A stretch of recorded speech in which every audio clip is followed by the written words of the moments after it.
She tore the ultrasound in half the day he married someone else. 2 years later, the Korean crime lord found her on a rain-soaked street, holding a child with his eyes. "That baby is mine," he whispered, and her world shattered again. She had survived alone. 3 jobs, endless nights, a secret too heavy to carry. But fate doesn't forget. And neither does a man who built an empire on never letting go. This is the story of the lie that kept them apart, and the truth that will burn everything down. Hello, everyone. Welcome back to another Afro-Korean love story that will stay with you long after it ends. I'm on a journey to reach 1,000 subscribers, and your support means everything. So if this story touches your heart, please subscribe and be part of this growing community. Now let's dive into a tale of secrets, second chances, and a love that refused to die. The rain fell like judgment on the streets of New York, cold and unforgiving. She stood beneath a broken awning, her son pressed against her chest, his small fingers clutching the fabric of her worn coat. He was 2 years old. He had his father's eyes, dark, endless, the kind that could swallow the world whole. She didn't see him at first. Didn't feel the weight of his gaze cutting through the rain and the noise and the years between them. But he saw her, and the world stopped. Dante Kang didn't believe in ghosts. He'd buried too many bodies to fear the dead. But there she was, Amara, alive, breathing, holding a child who looked like every photograph of himself as a boy. The same sharp jawline, the same storm beneath the surface. His driver pulled the black sedan to the curb without being told. The bodyguards in the trailing SUV tensed, hands moving toward weapons they wouldn't draw. Not here, not in public. Dante's empire was built on silence, on fear that never needed a voice. He stepped out into the rain. His suit cost more than most people earned in a year, but he didn't care that it was getting soaked. He didn't care about anything except the woman who had vanished from his life 2 years ago, the day before his wedding to someone else.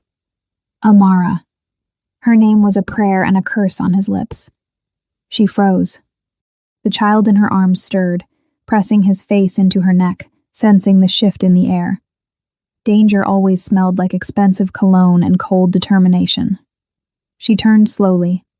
Her face was thinner than he remembered, shadows carved beneath her cheekbones. But her eyes, God, her eyes were still fire and defiance even now. Especially now. "Walk away," she said quietly.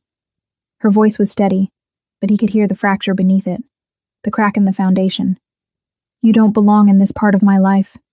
That baby." His voice was low, lethal. Not a question. A reckoning. "How old?" She said nothing. The rain poured harder, drenching them both. The child lifted his head, curious, staring at the tall stranger with the face that mirrored his own. Dante took a step closer. His bodyguards shifted, ready. Amara's grip on her son tightened. "How old?" "2," she whispered. The word fell between them like shattered glass. He didn't need a DNA test. Didn't need confirmation. The truth was written in every feature of the boy's face, in the way his small hand clutched at his mother's collar, with the same stubbornness Dante had been born with. "You were pregnant." The realization hit him like a bullet to the chest. "At my wedding. You were carrying my son, and you said nothing." Her laugh was bitter, broken. "You were marrying someone else." What was I supposed to say? "Congratulations, you're going to be a father, right after you break my heart." The rain soaked through her thin jacket. She was shivering. The boy was shivering. And Dante Kang, the man who controlled half the underground operations in New York, who made politicians sweat and rival families disappear, felt something he hadn't felt in years. Helplessness. "Get in the car." "No." "Amara." I said no. Her voice cracked, but her spine stayed straight. "You made your choice. I made mine. We survived without you." He looked at her. Really looked. The exhaustion in her eyes. the way her shoes were worn at the heels, the second-hand stroller folded and strapped to her back. 3 jobs, he would learn later. 3 jobs to feed his son while he slept in silk sheets next to a woman he never loved. You think this is survival? His voice dropped to something dangerous, something that made people confess sins they didn't commit. You think I'm going to walk away now that I know? You don't get to decide. That baby is mine. The words were final, absolute. Which means you're mine. You always were. The boy started to cry, sensing the tension, the electricity crackling between his mother and the stranger who smelled like rain and ruin. Amara rocked him gently, whispering comfort in a language Dante didn't speak but understood in his bones. She had loved their son alone, carried him alone, brought him into the world with no one to hold her hand through the pain. And Dante had been cutting a wedding cake, toasting a marriage built on family obligation and political alliances, while the only woman he ever loved was bleeding and broken and brave in a hospital room with no name on the birth certificate under father. I'm not asking permission, he said quietly. Too quietly. The kind of quiet that preceded violence. I'm telling you. You're coming with me. Both of you. And if I refuse? He stepped closer. Close enough to see the flecks of gold in her dark eyes. Close enough to smell the rain in her hair. Then I'll follow you. Every day. Every night. Every step you take. Because that boy... His gaze dropped to the child, something raw and unguarded flickering across his face. He's my blood. And I don't abandon what's mine. She wanted to hate him. God, she wanted to. But the truth was worse than hatred. The truth was that she still loved him, even after everything. Even after he'd chosen duty over her. Even after she'd torn that ultrasound in half and cried until she had nothing left. You broke me, she whispered. I know. You married her. I know. And now you think you can just... I don't think anything. His hand reached out, hesitant, stopping just before touching the boy's soft curls. I know I failed you. I know I don't deserve forgiveness. But that child deserves a father. And you... His eyes met hers, and for the first time in 2 years, she saw the man beneath the monster. You deserve more than this. The rain began to slow. The city's noise crept back in, sirens, voices, the endless hum of survival. Amara looked down at her son, at his father's face in miniature, and felt the weight of 2 years of secrets pressing down on her chest. One conversation, she said finally. That's all you get. Dante nodded. It was more than he deserved, more than he'd hoped for. One conversation, he agreed. But they both knew it was a lie. Because men like Dante Kang didn't do halfway, and women like Amara didn't survive by giving second chances. This wasn't a conversation. It was the beginning of a war neither of them would win. And the child between them, innocent, unaware, was the treaty they'd both die to protect. The car door opened. She hesitated. Then with her son clutched tight against her heart, she stepped inside. And the Korean crime lord who never begged, who never bowed, closed his eyes and thanked to God he'd stopped believing in years ago. The apartment he took her to wasn't his. Too public. Too exposed. It was a safe house in Brooklyn, the kind of place that didn't exist on any map, where the windows were bulletproof and the neighbors knew better than to ask questions. Amara sat on the edge of the leather couch, her son asleep in her arms. She hadn't let him go since they'd entered. Hadn't let herself breathe properly. The apartment smelled like expensive emptiness. All modern furniture and no life. The kind of place designed for hiding, not living. Dante stood by the window, hands in his pockets, watching the street below. His bodyguards were stationed outside. Inside, it was just the 3 of them. A family that never was. What's his name? The question was soft, almost fragile. It didn't sound like him. Elijah. She didn't look up. Elijah Amara Baptiste. No last name from you. He doesn't need your ghosts." The silence that followed was thick enough to drown in. Dante turned from the window, his expression unreadable. In the low light, he looked older, tired, like a king who'd won every war except the one that mattered. "Elijah," he repeated. The name felt foreign on his tongue, sacred. "Does he know?" "He's two." Her voice was flat. "He knows his mother works too much, and his favorite food is strawberries. That's all he needs to know. That I exist. You didn't exist." The words came out sharper than she intended. Elijah stirred, and she softened immediately, rocking him gently. "You were a ghost. A memory I tried to bury. You don't get to be real now just because it's convenient." Dante crossed the room slowly, carefully, like approaching a wounded animal. He knelt in front of her, his eyes level with hers. This close, she could see the faint scar above his eyebrow, the one she'd kissed 1,000 times in another life. "I didn't know," he said quietly. "If I had known, you'd have what? Left her? Abandoned the marriage your family arranged? Disappointed your precious empire?" She laughed, bitter and broken. "Don't lie to yourself, Dante. You made your choice. You're right." The admission surprised her. He never admitted fault, never showed weakness. "I chose wrong. I chose duty over you. I chose a woman I don't love over the only person who ever made me feel human." His hand hovered near hers, not touching, not daring. "But if I had known about him, about Elijah, I would have burned it all down. The marriage, the alliances, everything. Pretty words from a man who deals in blood. Not words, truth." His gaze dropped to the sleeping child. "He has my mother's nose. Did you notice?" She had. Of course she had. Every time she looked at Elijah, she saw pieces of Dante, reminders of the man she'd loved, the man who'd destroyed her. "I noticed," she whispered. "What was it like?" His voice was raw now, stripped of its usual control. "The pregnancy, the birth. Was anyone with you? Does it matter?" "It matters to me." She was silent for a long moment, staring at the crown of Elijah's head, his soft curls damp with sleep sweat. Then, quietly, she began to speak. "I found out 2 days before your wedding.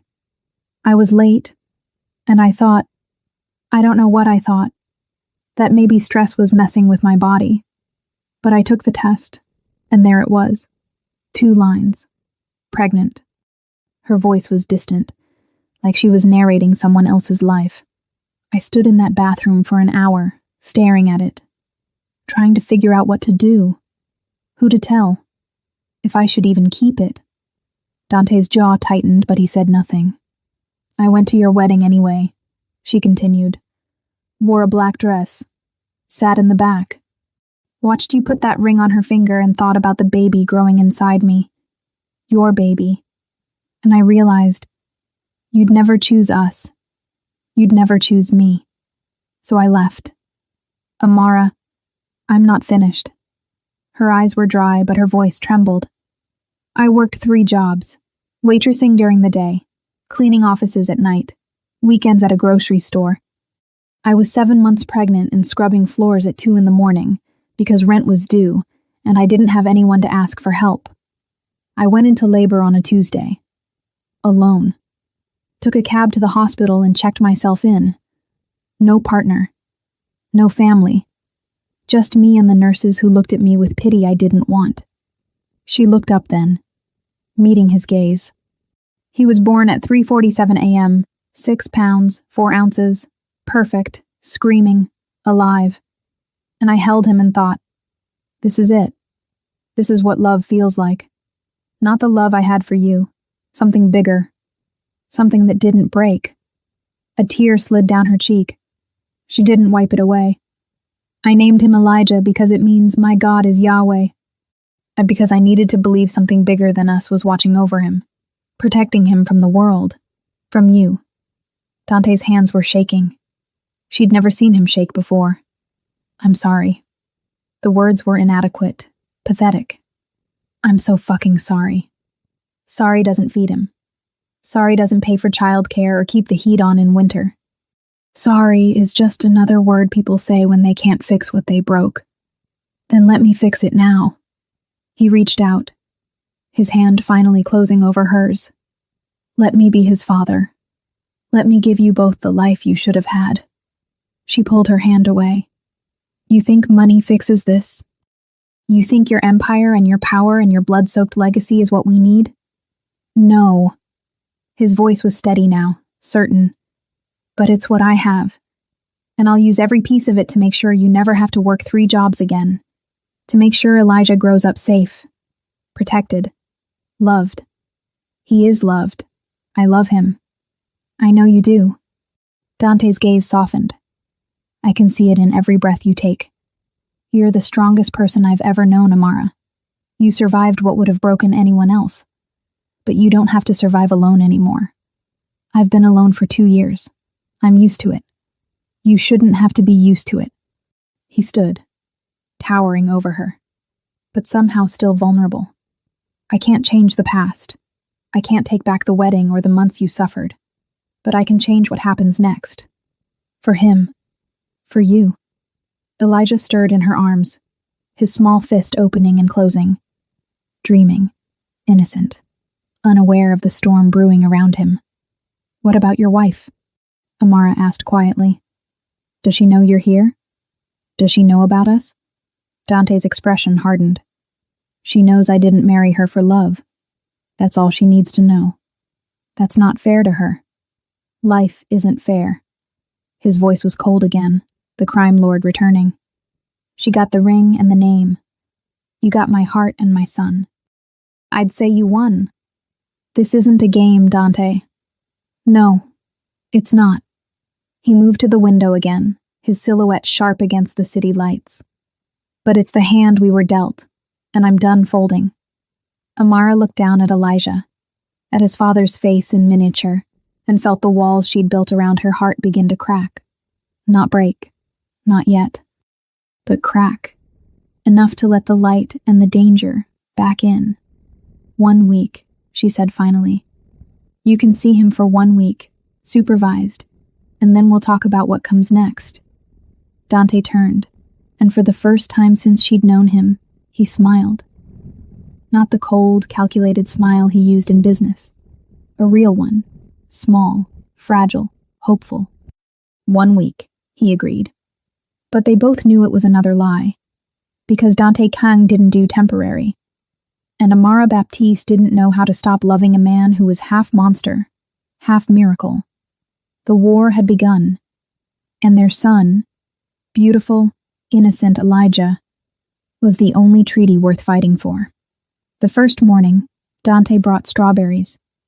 He stood outside Amara's apartment, her real apartment, not the safe house, with a container of organic strawberries and no idea what he was doing.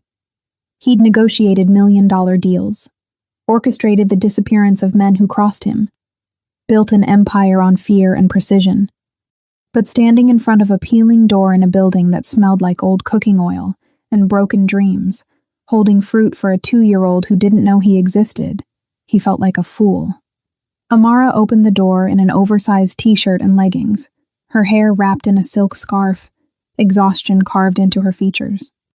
Behind her, Elijah sat on the floor surrounded by second-hand toys, building a tower of blocks with intense concentration.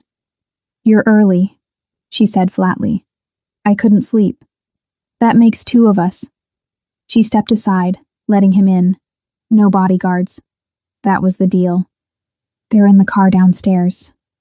Dante, I'm not putting you at risk. His tone left no room for argument. My enemies don't know about you yet. About him. But they will. And when they do, I need to be ready. She wanted to argue. Wanted to tell him that his world didn't get to invade hers. That Elijah didn't need to grow up surrounded by violence and paranoia. But the truth was, the moment Dante found them, the choice was already made. His blood ran through their son's veins. That made Elijah a target, A weakness. A weapon. Strawberries? She eyed the container. You said they were his favorite. Something flickered in her expression. Surprise, maybe. That he'd remembered. That he'd listened. They are. Elijah looked up from his blocks, his dark eyes landing on the stranger in the expensive suit. He didn't cry, didn't hide, just stared with that unnerving intensity children sometimes have, like they can see straight through to the truth of things. Dante knelt slowly, making himself smaller, less threatening. He held out the container. Hi, Elijah.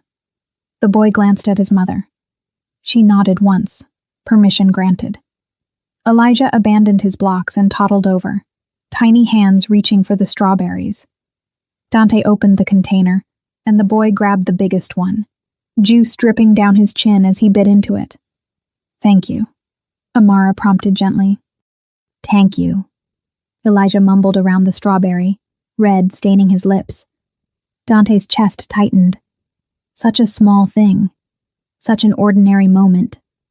But it felt like the world was splitting open, rearranging itself around this tiny person who carried half his DNA and none of his sins. You're welcome, Dante said quietly.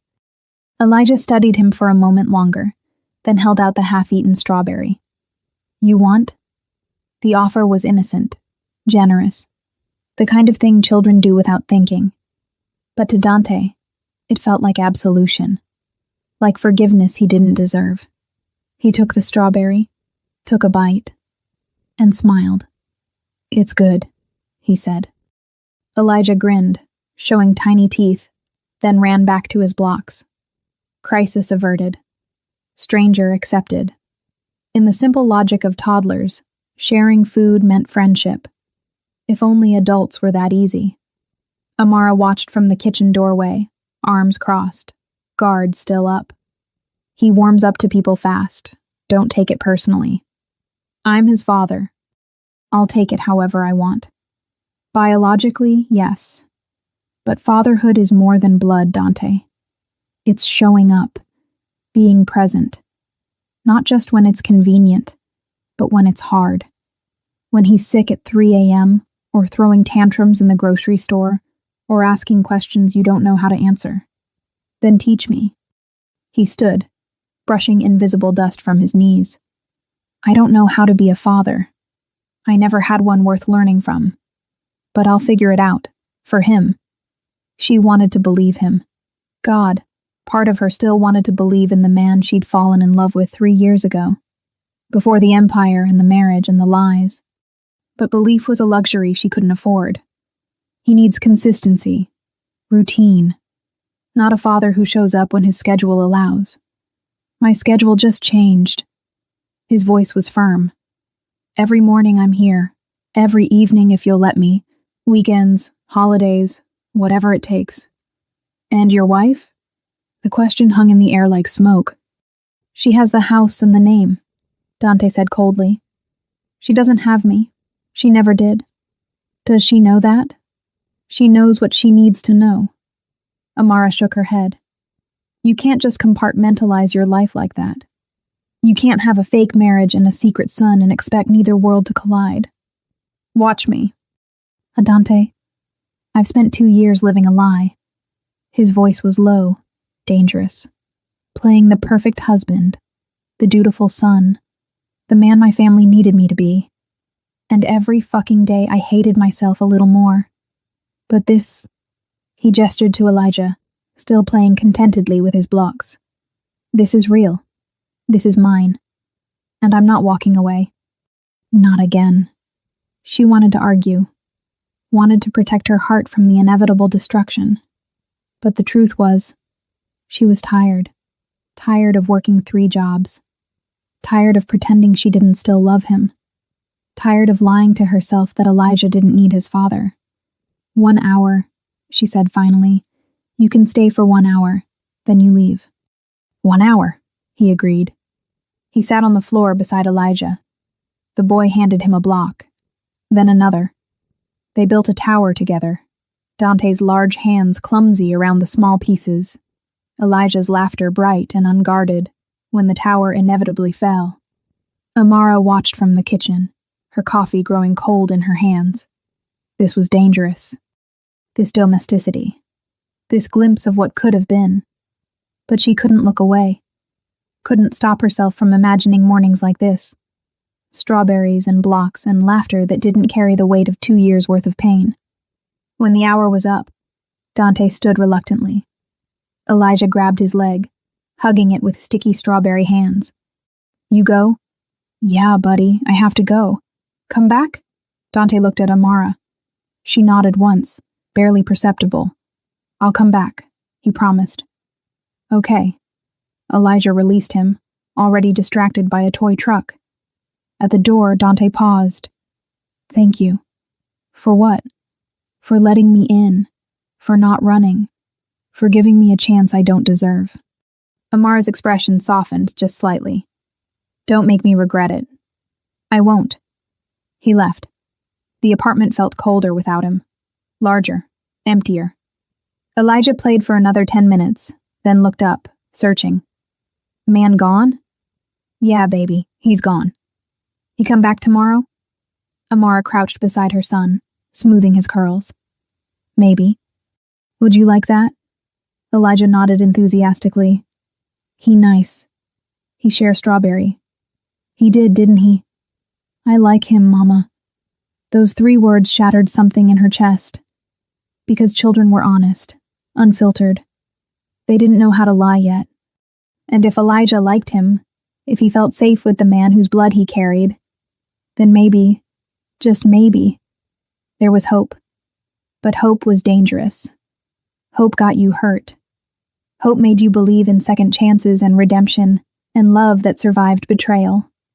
Hope was the most dangerous thing of all. She held Elijah close, breathing in the scent of strawberries and baby shampoo, and let herself hope. Just a little. Just enough. Downstairs in the black sedan, Dante sat in silence. His hands still smelled like strawberries. His suit jacket was wrinkled from sitting on the floor. And for the first time in 2 years, he felt something other than emptiness. He felt like a father. Where to, sir? His driver asked. Dante looked up at the building, at the window where his son lived, where the woman he loved was trying to protect a heart he'd already broken. Home, he said quietly, but not the one with my wife. Sir? Find me an apartment, close to here. Somewhere I can stay when I'm with them. Somewhere that doesn't smell like lies. Understood. The car pulled away. And Dante Kang, the Korean crime lord who controlled half of New York's underworld, smiled. Because his son liked strawberries. And that felt like the most important thing in the world. 3 weeks passed like a carefully choreographed dance. Dante showing up every morning with offerings. Strawberries, books, a stuffed lion Elijah named Roar. Amara maintaining boundaries that grew thinner each day, and Elijah falling in love with the father he didn't know he'd been missing. But the real world doesn't pause for small miracles. And in Dante's world, secrets had expiration dates. The call came on a Tuesday. Amara was at her afternoon job, waitressing at a diner in Midtown, when her phone buzzed. Unknown number. She almost didn't answer. Almost. Ms. Baptiste?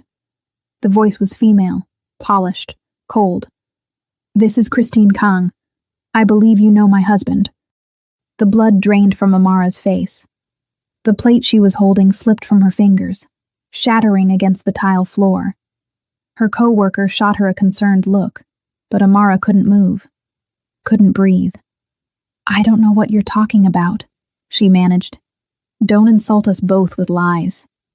Christine's voice was sharp, efficient.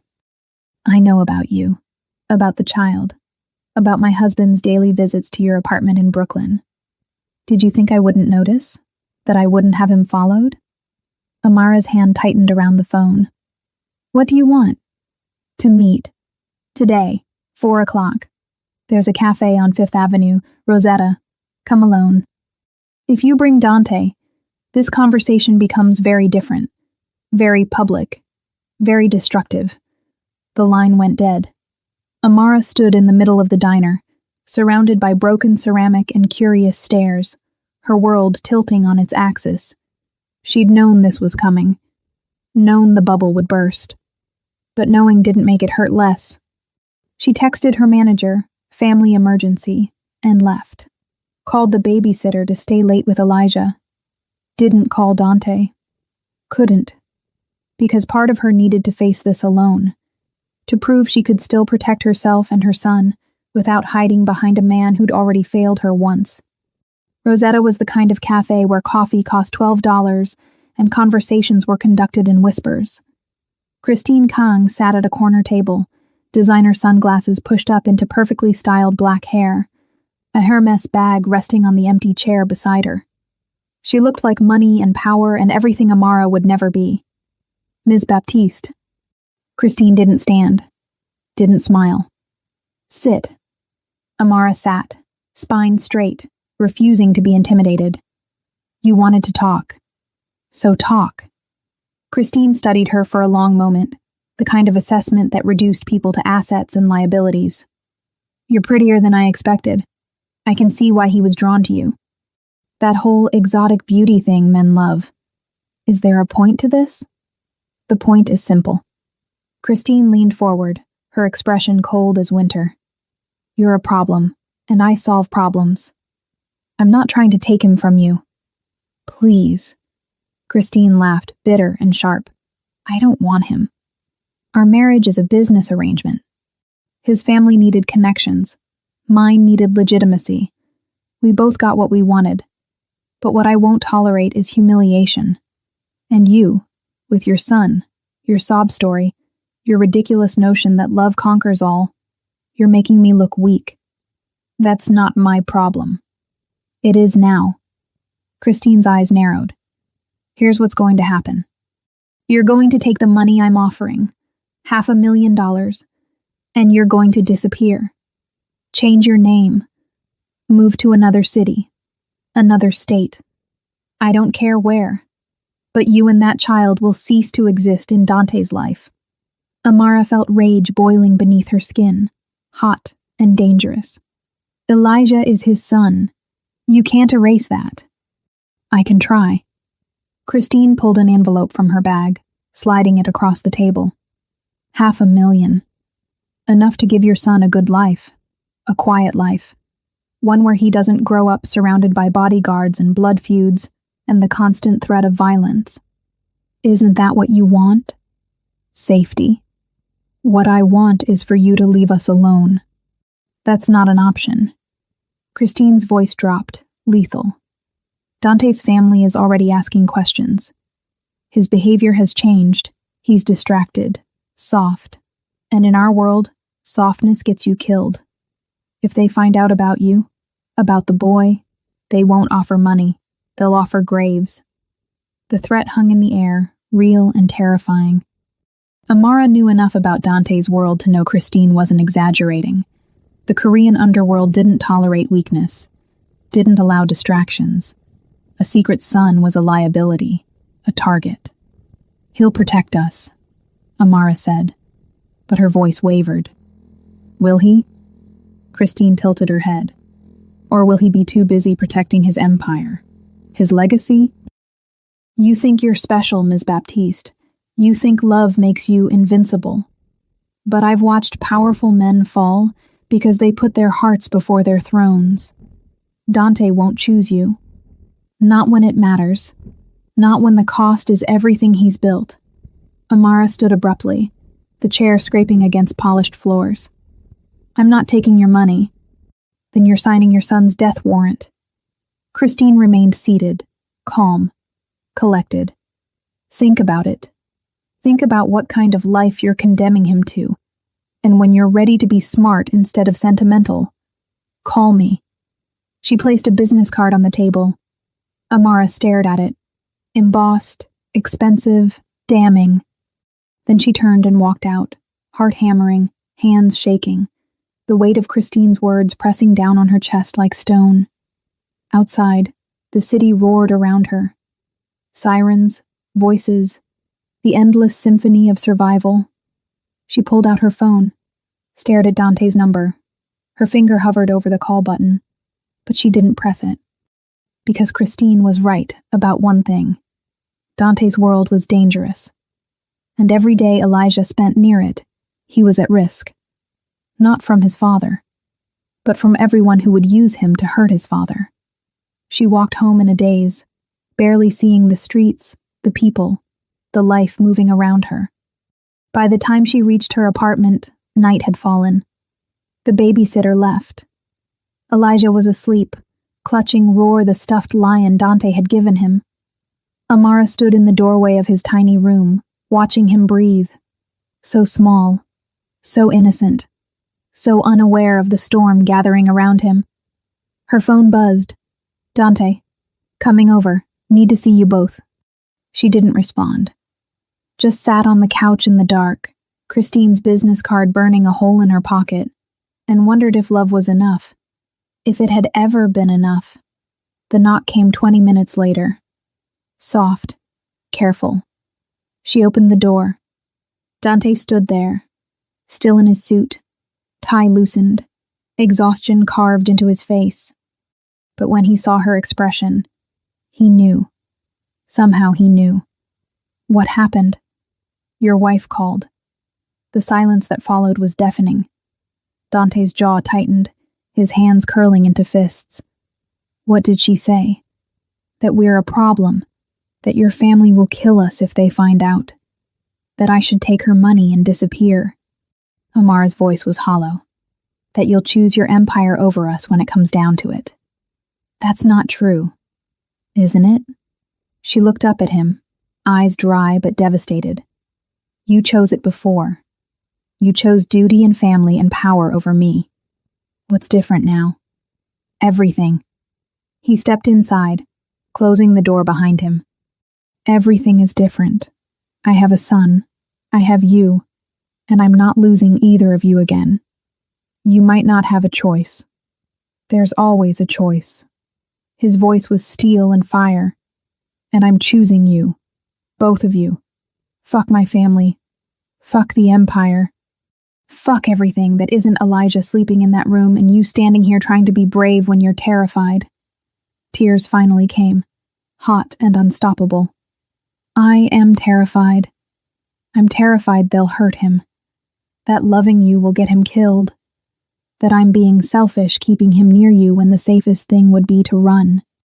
Dante pulled her into his arms, and she let him. Let herself break against his chest. Let 2 years of strength and survival crack open. He held her like she was the only thing keeping him anchored to the earth. You're not selfish, he whispered into her hair. You're the strongest person I know. And I swear to you, on my life, on everything I am, I will keep you both safe. No one touches my son. No one touches you. I don't care who I have to destroy to make that true. Your wife said, my wife is about to learn what happens when you threaten what's mine. His voice was cold now, the crime lord returning. I've been playing nice, playing the dutiful husband. But that ends tonight. She wants a war? I'll give her one. Amara pulled back, searching his face. Don't do something you'll regret. I won't regret protecting my family. He cupped her face, thumbs brushing away tears. You and Elijah. You're my family, the only one that matters, and I'm done pretending otherwise. What about your parents, your organization? They'll adapt, or they won't. Either way, I'm not hiding you anymore. I'm not treating you like a secret. Tomorrow I'm filing for divorce. Next week, I'm acknowledging Elijah publicly. And anyone who has a problem with it can take it up with me. Dante, I know what I'm doing. Do you? Her voice rose slightly, desperate. Because I don't. I don't know how to navigate your world. I don't know how to keep our son safe in a life built on violence and fear. Then trust me. He pressed his forehead to hers. Trust that I'll figure it out. That I'll build something better. Something that doesn't require him to grow up afraid. She wanted to trust him. Wanted to believe love could conquer empires and rewrite destinies. But trust was fragile, and she'd spent 2 years learning to survive without it. One step at a time, she whispered finally. One step at a time, he agreed. They stood there in the darkness, holding each other like shipwreck survivors, while Elijah slept peacefully in the next room, dreaming of strawberries and lions and a father who was finally, desperately trying to be worthy of him. Dante filed for divorce at 9 a.m. By noon, his phone was exploding with calls from his father, his uncle, the council of old men who'd built the empire he was now threatening to dismantle. He ignored them all. Let them rage. Let them threaten. He was done bending. Christine received the papers at her office. She called him once. He didn't answer. She showed up at his penthouse at 3 p.m, fury radiating off her like heat. "You're making a mistake," she said coldly, standing in the marble foyer of the home they'd shared for 2 years, but never made into anything real. "The mistake was marrying you." Dante didn't look up from the contract he was reviewing. Security detail for Amara's building, 24/7 coverage. "But I'm correcting it now. Your family will never forgive this. I don't need their forgiveness." He set down the pen, finally meeting her gaze. "I need them to understand that my son is off limits. That the woman I love is off limits. And that if anyone, family or otherwise, threatens them, I will rain down consequences they can't imagine." Christine laughed, sharp and bitter.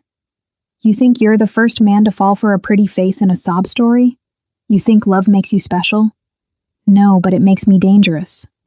Because I have something to protect now. Something worth burning the world for. You're a fool. Maybe.